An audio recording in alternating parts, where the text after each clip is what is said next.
पिछले दिनों मैं जब यूरोप की यात्रा पे गया, सुनिएगा भाई साहब, तो एक कवित्री को मैं साथ ले गया। तो सो रही थी, मैं सुबह सुबह घूमने निकल गया। वहाँ मिसिस दीपक जी वहाँ पर है ना, एक बहुत बढ़िया म्यूजियम था। तो उसके गेट पे छोटी छोटी अंग्रेजन खड़ी थी, छोटे छोटे कपड़ों में।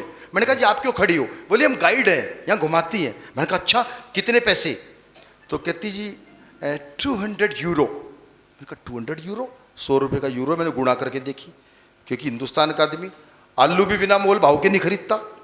तो मैंने 200 को गुणा किया 100 से। मैंने कहा 20,000। अरे मैं कहा बावड़ी हो रही है, तुझे पता नहीं हम तो मफतलाल जी के प्रोग्राम करते हैं, इतने पैसे कहाँ से लाएंगे हम? मैंने कहा 500 रुपये लेने हैं तो बात कर। अच्छा, अगली समझ गई 500 का नाम लेते कि हाँ ये सच बोल रहा है। मैं उसने मना कर दिया। मैं तो बहन जी खुद ही देख दाख के आ गया। काहे के 20,000 देने थे, तो मैं देख दाख के आ गया। लेकिन बहुत शानदार प्रोग्राम था। मैंने वापस आके कवित्री को बताया, मैंने कहा जी प्रोग्राम बहुत शानदार था, बहुत ही बढ़िया म्यूजियम, क्या फव्वारे, क्या लाइटिंग। वो तो मेरे सिर होगी। बोली मुझे भी लेके चलो। अब मैं मजबूरी में उसको लेके गया। जैसी म्यूजियम के गेट पे पहुंचा, वो अंग्रेजन आ गई। पहले तो कवित्री को देखा, फिर मुझे, और मेरे कंधे पे हाथ मार के बोली 500 में तो ऐसी मिलेगी।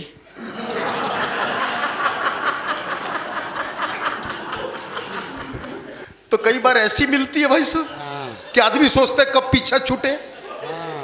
वो कॉलेज के दो दोस्त बहुत पुराने, उस टाइम मोबाइल भी नहीं होते थे, वो बहुत दिनों बाद आपस में मिले। एक ने पूछा और मित्र कैसे कटे इतने साल? बोला जी मैंने कॉलेज के तुरंत बाद शादी कर ली। बोला ये बहुत अच्छा किया। बोला इतना अच्छा भी नहीं किया, क्योंकि मेरी पत्नी बहुत झगड़ालू थी। बोला ओहो, फिर तो तेरा जीवन नरक बन गया होगा। बोला नहीं, इतना नरक भी नहीं बना, क्योंकि मुझे दहेज में 20 लाख रुपए मिले थे। बोला अरे वाह, तेरी तो वल्ले वल्ले हो गई। बोला ना, इतनी वल्ले वल्ले भी नहीं हुई, क्योंकि उस 20 लाख से मैंने एक दुकान खरीद ली, लेकिन दुकान पे ग्राहक ही नहीं चढ़ता था।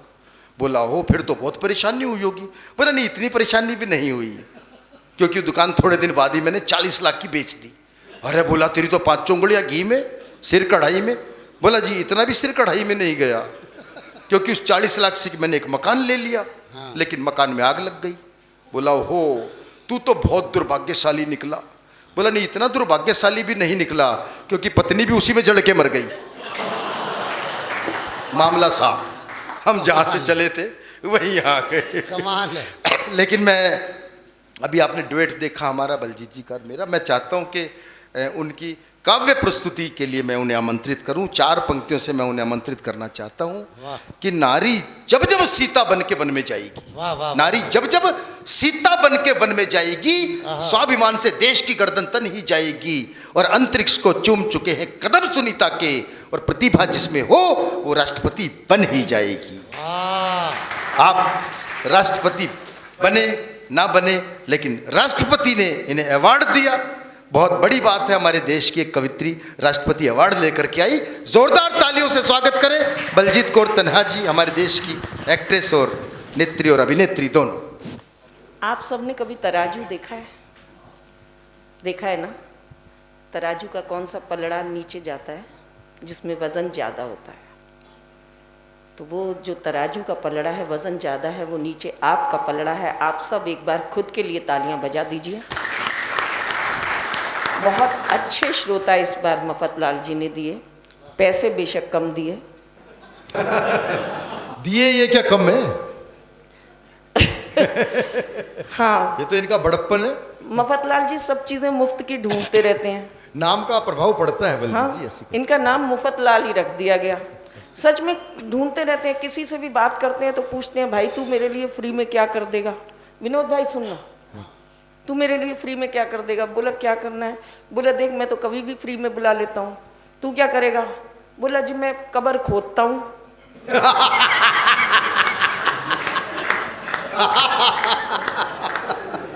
फ्री में खोद दूंगा।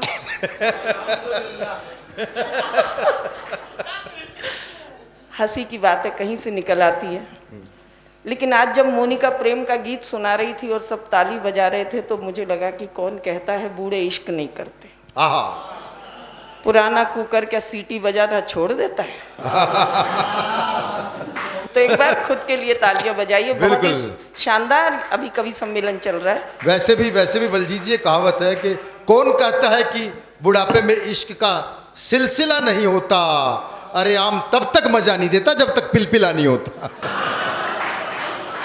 देखिए ना, ऐसे काम कीजिए, अब आराम कीजिए, थोड़ी आपकी भी उम्र हो गई है, अब इस उम्र में राम राम कीजिए। भैया आज तो सारा देश ही राम राम कर रहा है जब से राम मंदिर बना है। हाँ बिल्कुल, राम की उससे याद आया जी। मैं नई एक कविता है, उसका एक छंद दे देती हूँ, स्वागत। फिर अपने उसमें आती हूँ। स्वागत, स्वागत। कभी ये दिल से निकली आवाज़ है और मुझे लगेगा ये मंच शायद नई कविताओं के लिए बहुत अच्छा है और आपके माध्यम से जनता तक पहुँचाना चाहती हूँ। जो दिल की आवाज़ निकली थी इन दिनों, और दिल की आवाज़ हमेशा सच्ची होती है, ये मेरा मानना है कि इस मिट्टी की कोख से, सुनिएगा, इस मिट्टी की गोद से, एक माँ की कोख से, हाँ मैं जनी हूँ। इस मिट्टी की गोद से, एक माँ की कोख से, हाँ मैं जनी हूँ। क्या जानना चाहते हो मेरे बारे में? जान लो ना, मैं एक सनातनी हूँ। क्या जानना चाहते हो मेरे बारे में? जान लो, मैं एक सनातनी हूँ। पूजती हूँ रब को, मानती हूँ सबको। पूजती हूँ रब को, मानती हूँ सबको। क्यों धर्म जाति के नाम पर आज मन ये मैला हुआ है? क्यों धर्म जाति के नाम पर आज मन ये मैला हुआ है? जबकि खोज कर देख लो, सनातन तो हमारी रग रग में फैला हुआ है। खोज कर देख लो, ये सनातन तो हमारी रग रग में फैला हुआ है। बड़ों को प्रणाम करो, बड़ों को प्रणाम करो, प्रकृति को सलाम करो। सब प्राणियों का जीवन मूल्यवान हो और आरती के बाद कहते हैं हम विश्व का कल्याण हो। आरती के बाद कहते हैं हम विश्व का कल्याण हो। इन्हीं परंपराओं को मानने वाला फूल हूँ, ना कि नफरत फैलाने वाली नागफनी हूँ। क्या जानना चाहते हो मेरे बारे में? बस इतना जान लो, मैं एक सनातनी हूँ। वाह वाह वाह वाह वाह वाह वाह। इस मिट्टी की गोद से, एक माँ की कोख से, हाँ मैं जनी हूँ। क्या जानना चाहते हो मेरे बारे में? जान लो, मैं एक सनातनी हूँ। क्या बात है, वाह। तो ये छोटी छोटी कविताएं हम लोग आप तक पहुंचा देते हैं, लेकिन आपकी जो तालियां हैं वो हौसला दे देती हैं, तो अच्छा लगा और बहुत बहुत साधुवाद। रही बात हंसने की, हाथ से कहीं से निकल आता है। मैं तो जिस खानदान में हूँ, सरदारों के खानदान में हूँ, हमें हंसने के लिए कहीं नहीं जाना पड़ता। हम तो आँख खोलें सामने सरदार। वैसे मैं टेंशन लेती नहीं, मैं जिस खानदान से हूँ हम टेंशन नहीं लेते। आप सबको पता है, हम तो 10 साल तक देश की गद्दी पर चुपचाप बैठे रहे, हमने टेंशन नहीं ली। सारे देश ने टेंशन ली, हम बोले हमने नहीं ली। क्या करना है, टेंशन लेना ही नहीं चाहिए। हम हिंदुस्तानी टेंशन ही अजीब तरह की लेते हैं। अमेरिका में लाइट चली जाए, लोगों को टेंशन होती है, वो पावर हाउस को फ़ोन करते हैं। जर्मनी में लाइट चली जाए, टेंशन हो जाती है, इलेक्ट्रिशियन को फ़ोन करते हैं। एक हमारे हिंदुस्तान में लाइट चली जाए, मेरे पति बेटे को आवाज़ लगाते हैं, काके देखी साड़ी गई, पड़ोसी दी भी गई। तो टेंशन ले लो, मस्ती में रहो। और रही टेंशन, आप देखो हाथ से कहाँ से निकलता है। मैं तो एक दिन घर गई, स्कूल से घर गई, तो हमारी पड़ोसन गुजर गई थी। मैंने देखा सारा अपार्टमेंट वहाँ, लेकिन मेरे सरदार जी मुझे दिखे ही नहीं। मैं गई अंदर, मैंने देखा सरदार जी घर पर ही चुपचाप बैठे हैं, मनुष्य शक्ल। मैंने कहा सरदार जी घर पर ही बैठे हो मुंह लटकाए, अगले की पत्नी गुजर गई, क्यों नहीं अफसोस कराए? वो मेरी ओर देख के बोले, तू ही बता किस मुंह से जाऊं, अगले की दूसरी मर गई, मैं एक बार भी नहीं बुलाऊं?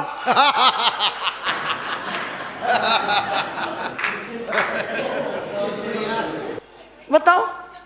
अच्छा, हमारे तो पड़ोस में ही ऐसा माहौल हो जाता है कि क्या कहूँ। हमारे एक पड़ोसी हैं, उन्होंने कार ली, लोन लेके ली थी, लेकिन लोन नहीं चुका पाए। तो आपको पता है लोन नहीं चुका हो तो क्या होता है, बैंक वाले आते हैं और जिस चीज़ के लिए लोन लिया होता है उठा के ले जाते हैं।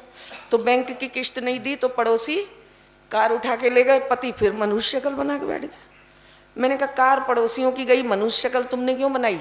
बोले तू नहीं समझेगी। मैं कहा आप समझा दो। बोले देख, पड़ोसी ने लोन लेके कार ली। मैं कहा हाँ जी। बोले लोन की किस्त नहीं दी। मैं कहा हाँ जी।